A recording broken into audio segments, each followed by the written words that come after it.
Hello everyone. तो आज हम करने वाले हैं ऑब्जेक्टिव 1 का क्वेश्चन नंबर 14। क्वेश्चन कहता है कि a rod of length L is pivoted at one end and is rotated with uniform angular velocity in horizontal plane. तो ये एक हमारे पास रॉड है एल लेंथ की, ठीक है। वो एक एंड पर जो है पिवट कर दी है और वो रोटेट कर रही है, लेट्स से ऐसे रोटेट कर रही है हॉरिजॉन्टल प्लेन में। एंगुलर वेलोसिटी ओमेगा हम मान लेते हैं उसके साथ। Let T1 and T2 be the tensions at the point L/4 and 3L/4 away from the pivotal end। तो T1 T2 को कंपेयर करना है, ठीक है। तो ये इस पूरी रोड पे जो है, अगर L/2 यहाँ पे इसका लेंथ दिया है हमें L, ठीक है। तो L/2 होगा कहीं यहाँ पे और उस L/2 का भी आधा, यानी कि यहाँ पे हो जाएगा हमारा L/4। इसी तरह से यहाँ आधा मार्क कर देंगे तो वो हो जाएगा हमारा 3L/4। ऑलराइट।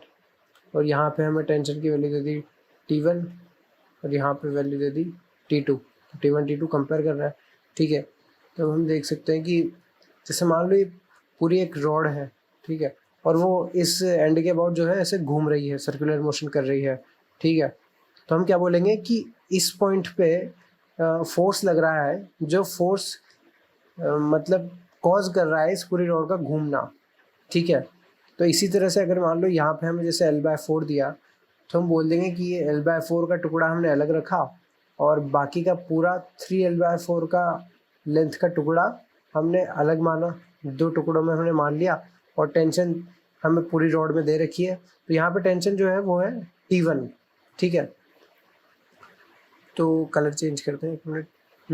तो इस पॉइंट पर जो है टेंशन लगेगा इधर की तरफ T1 और इस वाले एंड पर टेंशन लगेगा इधर की तरफ T1। तो ये वाला जो पूरा पार्ट है 3L/4 का, उस पार्ट को गोल सर्कुलर मोशन कराने के लिए कौन रिस्पॉन्सिबल है? T1 रिस्पॉन्सिबल है। ऑलराइट, इस तरह से, क्योंकि हमने देखा था यहाँ पे ये पूरी रॉड को रोटेशन कराने के लिए कौन रिस्पॉन्सिबल था, यहाँ पे जो फोर्स लग रहा था। ऑलराइट, तो ऐसे ही अगर हमने पार्ट काट लिया तो यहाँ पे जो टेंशन लग रही है वो रिस्पॉन्सिबल होगी इधर वाले पूरे पार्ट के रोटेशन के लिए।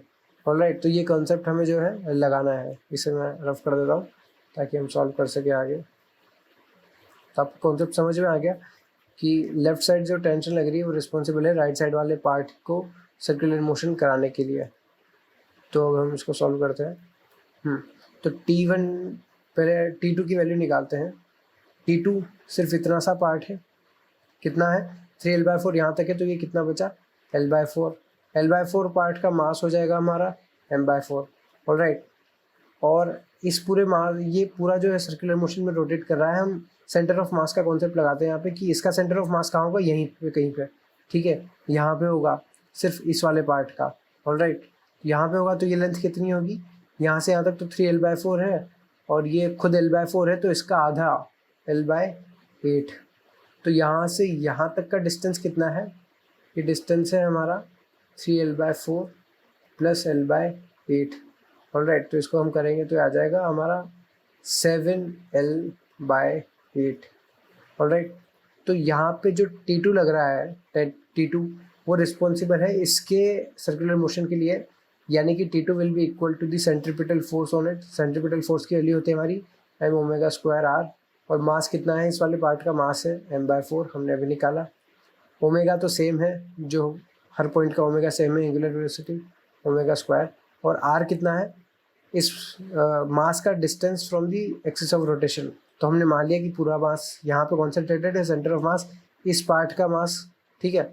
और उसकी डिस्टेंस कितनी है, उसकी डिस्टेंस है 3L/4 प्लस L/8, जो हमने निकाली 7L/8। 7L/8, ठीक है। ये M/4 है, सॉरी।